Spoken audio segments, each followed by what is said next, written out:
Namulot tayo ng kahoy sa Busaran. So, ito siya.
So guys, ayan, medyo mahirap maglagari sa hindi marunong maglagari.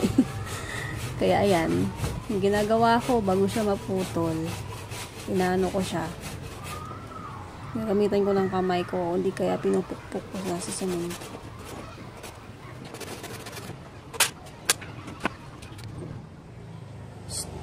Zoe! Zoe, ano yan? Zoe!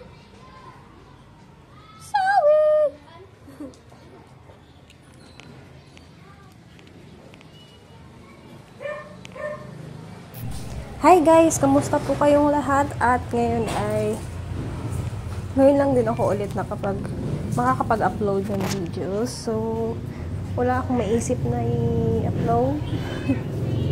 Kundi mga short videos muna. So, see you soon sa mga susunod pang mga videos. Salamat sa mga sumusuporta sa aking channel at sana po ay patuloy niyo pong suportahan. Maraming salamat. So ngayon ay yung kahoy na nakita ko sa labas lang naman niya sa ng gate kasi natambakan nila ng basura sa harap ng gate. Favorite nila yan kahit na bawal. Baliktad kasi yung mga tao ngayon eh. Pag sinabing bawal, lalagyan. So, ganun talagang mga Pinoy. Ay, nako. So, ayan. Ang kahoy na yun ay matagal ko rin naming maubos. Malalaki kasi. Kaya, yung iba, hindi mo basta-basta maubos ng gamit. At saka, hindi kasi sa madaling ikat or ano, yung ba tawag dito, yung pag nahati mo siya ng ng axe. Diba sa Tagalog yung axe? Wasay sa Bisaya. So, ayan. Swerte at saka naka-ano tayo ng panggatong.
So, as you can see, yung kahoy ay medyo matigas na.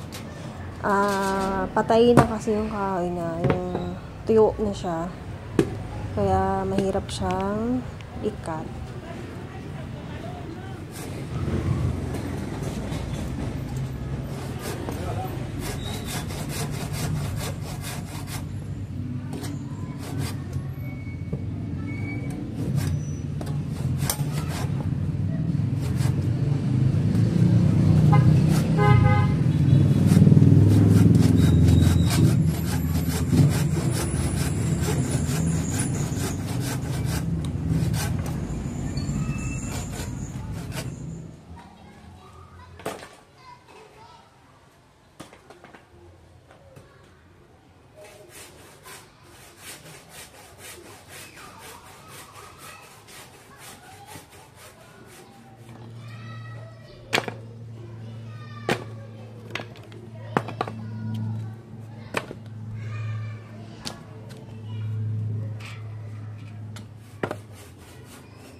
So, ayun guys, may isang malaki, hindi ko sa kayang ilagari, kaya tinabi ko na lang muna siya.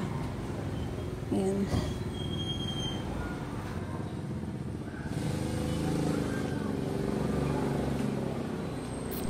So, this is our video for today. Thank you for watching, guys.